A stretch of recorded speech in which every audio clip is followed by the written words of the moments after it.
मेरे एक जूनियर ने मुझे कहा कि जिस वार्ड से शिफ्ट हुआ है वहाँ की सीनियर डॉक्टर एक है, उन्होंने तंजन कहा है कि डॉक्टर साहब को इनू सूरत रमान सुनाना। तो ना तो टेस्टों में कुछ आ रहा है और ना कुछ आ रहा है, 4 माह से ऐसे है। तो जो हिस्ट्री होती है, हम जो डॉक्टर्स कॉमन चीज़ें होती हैं वो सारे पूछते हैं। तो बच्चों ने मुझे बताया, जूनियर डॉक्टर्स ने, कि ना शुगर है, ना ये नहीं वो नहीं फलानी। मैंने इन्हें कहा कि इसका एड्स का टेस्ट करा लें। तो बच्चों ने कहा कि जी पिछले साल इसका एड्स का टेस्ट मेयो हॉस्पिटल में हुआ था, तब भी इसको इसी तरह डायरिया लगा था और वो नेगेटिव है, और लेकिन पिछले साल फिर ये डायरिया ठीक हो गया था 2-3-4 माह के बाद, फिर ये बहुत बेहतर हालत में हो गया था, लेकिन अब फिर इसको 4 माह से ये है और अब इसकी ये हालत हो गई। अब ये बेहोश था, वो खैर वेंटिलेटर पे चला गया, लेकिन मैंने फिर भी उसका एड्स का टेस्ट भेज दिया कि ये भेजो उसकी बीवी का।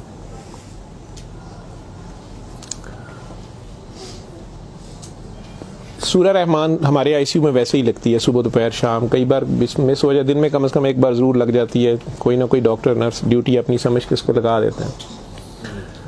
वो भी लग रही थी, सारे पेशेंट्स थे। जहाँ तक जितनी मेरी याददाश्त साथ देती है कि तीसरा दिन था तो मेरी जूनियर डॉक्टर का मुझे फ़ोन आया, बड़ा पैनिकी। उसने कहा कि सर ये पेशेंट जो है इसकी हालत तो ख़राब ही है, वैसे ही है, बेहतर नहीं हो रहा ये वाला पेशेंट। इस पर अचानक एक चेंज आई है कि ये सूरा रहमान जब भी लगती है, मैंने नोट किया है, लेकिन नर्सेज सुबह से बता रहे थे, लेकिन मैंने ये नोट किया अब कि जब भी लगती है इसके नाक और मुंह से वैसे उसके पाइप डाला हुआ था, फेफड़े, हम सांस उसको मशीन, सांस वाली मशीन से जो है ना वो उसके लिए पाइप डाला हुआ था, नाक में भी एक नाली थी मैदे के लिए, बेहोश था। उसने कहा जी इसके नाक में से सुंडियां उबलना शुरू हो जाती हैं बाहर को, और नर्सेज इसके ऊपर ड्यूटी करने से तंग हो रहे हैं। तो अब शक्कर एक मशीन होती है जिससे हम मरीज के अंदर से एक बलगम निकालते हैं जो नेगेटिव प्रेशर से सक करती है। तो सर इसको हम सक करते हैं, लेकिन ये नहीं समझ आ रही कि ये कहाँ से आ रहे हैं। मैंने कहा इसके मैदे से खींच के देखें, उन्होंने कहा जी उधर से नहीं आ रहे। मैं कि इनकी सांस वाली नाली से आ रहे हैं, जी उसमें से भी नहीं आ रहे। लेकिन जब सूरा रहमान बंद करते हैं ये ख़त्म हो जाते हैं, ये बाहर नज़र नहीं आते। यहाँ हमारी हड्डियों में खाली जगह होती है, उन्हें हम साइनस बोलते हैं डॉक्टर्स। तो मैंने कहा यार फिर इसके ये साइनस से आ रहे हैं, और मेडिकली हम इसे मैगट्स इन्हें कहते हैं हम। शुगर का मरीज़ बेचारा आखिरी स्टेज पे, कई बार उसके ज़ख्म बहुत ख़राब हो जाए तो उसमें कीड़े कई बार पड़ जाते हैं इस तरह। लेकिन ये चीज़ मैंने नहीं सुनी थी, और ना ही उसकी कोई, ना वो शुगर का मरीज़ था ना कुछ और था।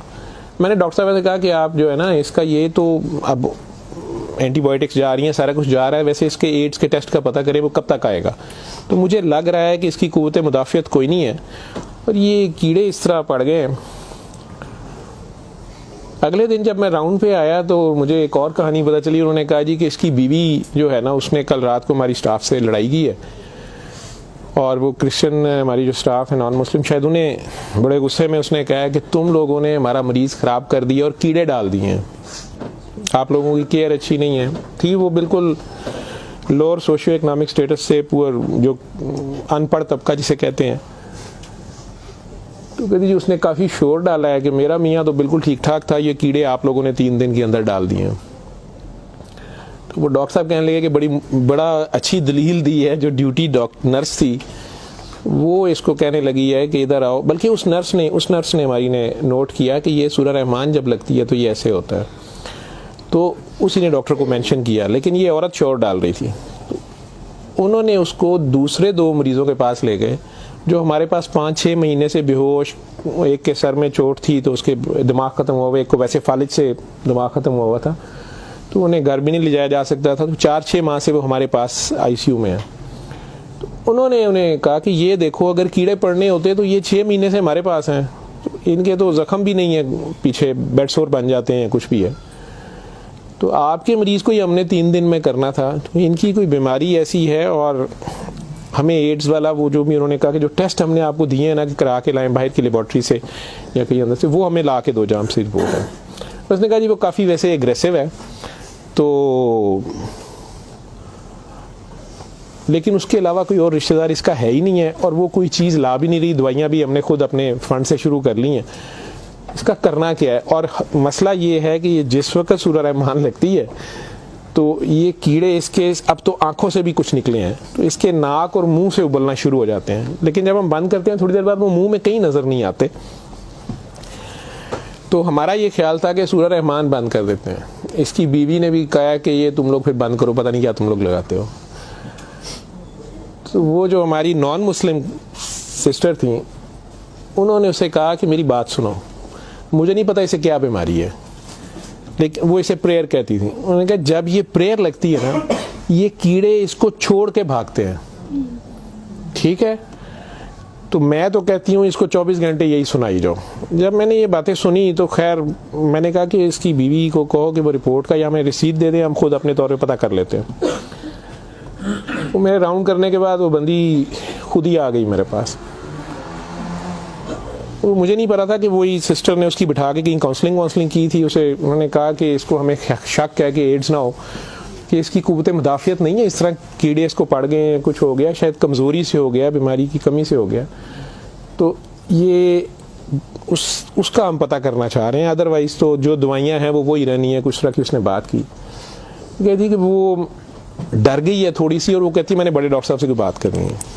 बहरहाल अब मुझे जितना याद है, मैं 1 साल बड़ी सोचा है इसके ऊपर कि मैं इसको बयान करूं या ना करूं लोगों के सामने। उस औरत ने बड़ी खौफनाक कहानी मुझे सुनाई।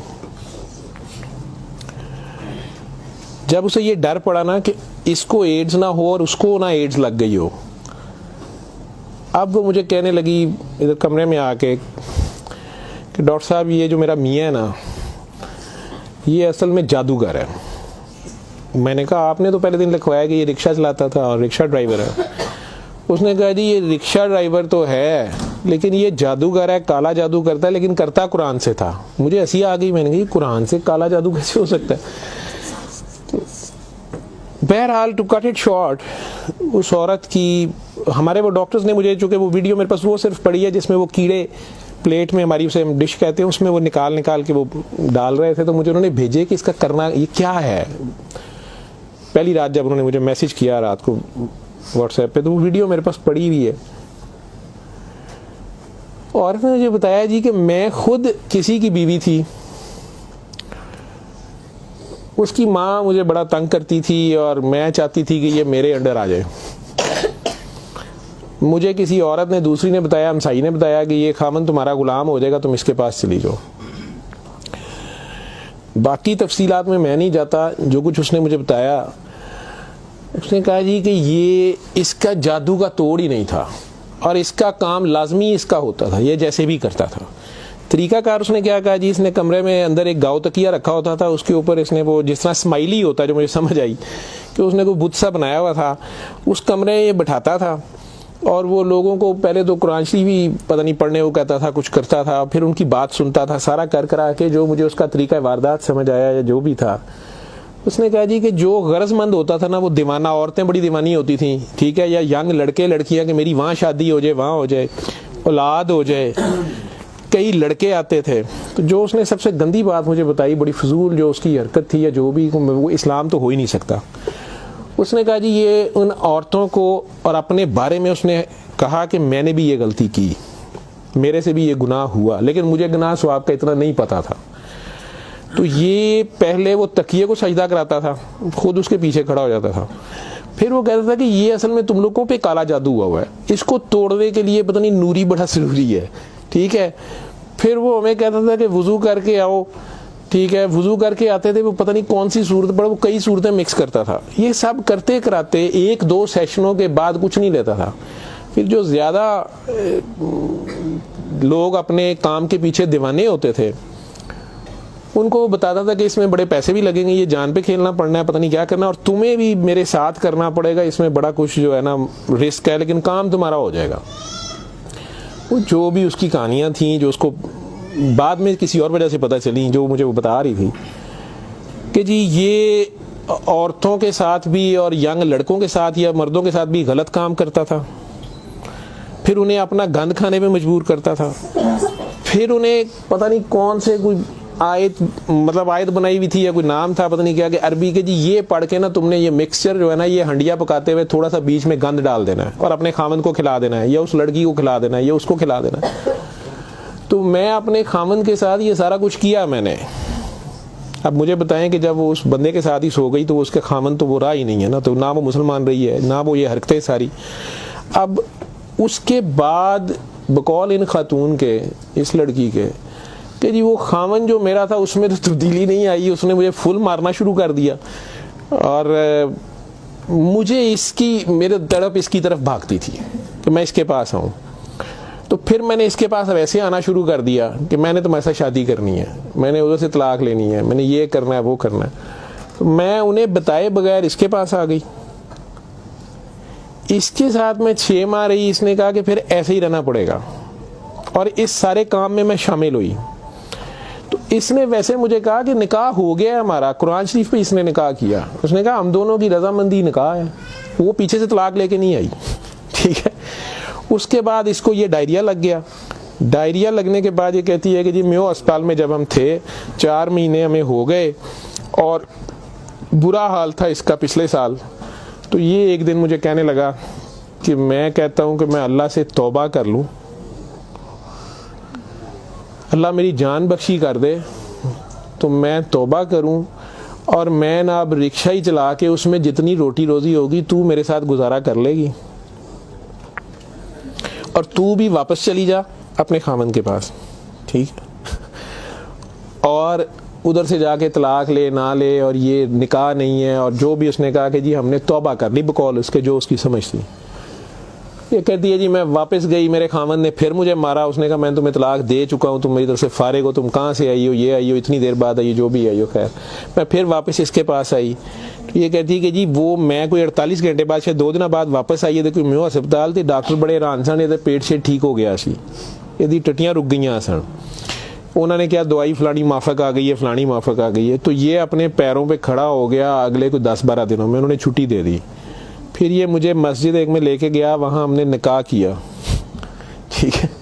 निकाह किया, ये रिक्शा चलाना शुरू हो गया। तो डॉक्टर साहब 6 महीने इन्हें बड़ी मेहनत की थी, ये रिक्शा भी चलाया, मैं भी कदे सुखी गिली खांदे सा चंगा भला सी। पर डॉक्टर साहब दुनिया बड़ी जालम है, यदि शोहरत सी दुनिया पिछे पैंदी सी, कहना सी मैं काम छड़ छड़िया है। डॉक्टर साहब हूँ फिर एक बच्ची आई तो बड़ी सोहनी सी, वो बड़ी रोंदी सी, ਉਹਦਾ पता नहीं की मसला सी। डॉक्टर साहब ने ਉਹਦੇ ਨਾਲ फिर वही काम शुरू कर लिया। इन्हें फिर वही काम शुरू किया है। मैं ਇਹਨੂੰ पहले कहती रही हाँ, लेकिन डॉक्टर साहब ਇਹਦੇ 'ਚ पैसे बड़े आते सन। ਉਹਦੇ बाद हूँ 4 महीने तो ये इसकी ये हालत है और अब ये बेहोश है। अब मैं अल्लाह से तौबा करना चाहती हूँ, अल्लाह मुझे माफ़ कर दे, तो मुझे तो समझ नहीं थी, तो मुझे माफ़ी ले दें। और इसका अब क्या बनेगा और क्या नहीं बनेगा, मैंने ये काफ़ी बीच में से सेंसर करके आप लोगों को सारी बात सुनाई है। और मुझे कहती है जो कीड़े इसके अंदर से निकलते हैं ये क्यों आ रहे हैं, ये कहाँ से आ रहे हैं। मैं कि बीबी ये, मैंने उसे साइनसेस वगैरह समझाया। मैं कि ये इसके बहुत ज़्यादा खून की कमी है, इसके अंदर जरासीम पड़ गए हैं, जो भी। मैं डॉक्टरी तो मैं उसे और क्या मैं उसे कहता।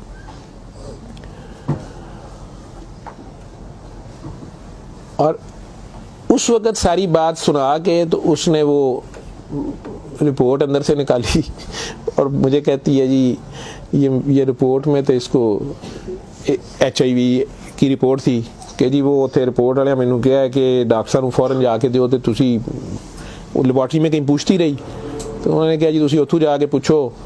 तो मैं दसिया मेरे खामन दी मैनू दसो, उन्होंने कहा तुसी अपनी भी कराओ। तो डॉक्टर साहब ये रात दी मेरे कोल है, तो मैं मैनू तो नहीं बीमारी होएगी, मैं सूरत रहमान सुन ला। मैंने कहा जी आप भी सुने, 7 दिन सुने, मैं आपको क्या कह सकता हूँ। 1 दिन वो और जिंदा रहा, बंदा मर गया। आखिर तक उसके कीड़े वो आते रहे उसी तरह। जब भी वो सूरत रहमान लगती थी वो ऐसे होता था जैसे उबलते थे बाहर को, नाक से उसके, मतलब वो 1-2 नहीं होते थे कि जिन्हें आप पकड़ के साइड पे कर दें। मैंने बताया ना कि वो शक्कर मशीन रख के, तो उससे वो शक्कर में हम शक करते थे उसको सारा, वो मशीन में जाते थे, लंबी सुनियाँ उसकी नाक से मुंह से। और तो माफी आखिर में वो औरत भी उसकी डेड बॉडी लेने में भी तैयार नहीं थी। नहीं जी ये मैं इन्हू कितने दबांगी, ये वो। मैं नहीं ये अब इसको ये तो आप नहीं लेके जाना, हम हॉस्पिटल से हम और क्या कर सकते हैं। अल्लाह जाने कि ये साल पुरानी बात हमारे हॉस्पिटल में रह के गया है पेश। अव्वल तो मुसलमान ना जादू कर सकता है, अगर वो जादू वाला इल्म कहीं से सीख भी लेता है या अपने तरीके से वो समझता है वो जादू कर रहा है तो वो मुसलमान नहीं रहता। एक चीज़, कुरान को ही लोग मिसयूज़ करते हैं, नापाक हालत में गलत तरीके से बड़ा कुछ करते हैं, और कई बार हम नासमझी में भी अपना खसारा बढ़ाते हैं, हमें समझ नहीं होती और हम कुछ चीज़ें करते हैं। कुरान खुद कह रहा है कि इससे मोमिन के लिए शिफा और रहमत है, और जालिम इसी में से अपने लिए खसारा बढ़ाते हैं। अपनी जान पे जुल्म करना भी जुल्म ही होता है।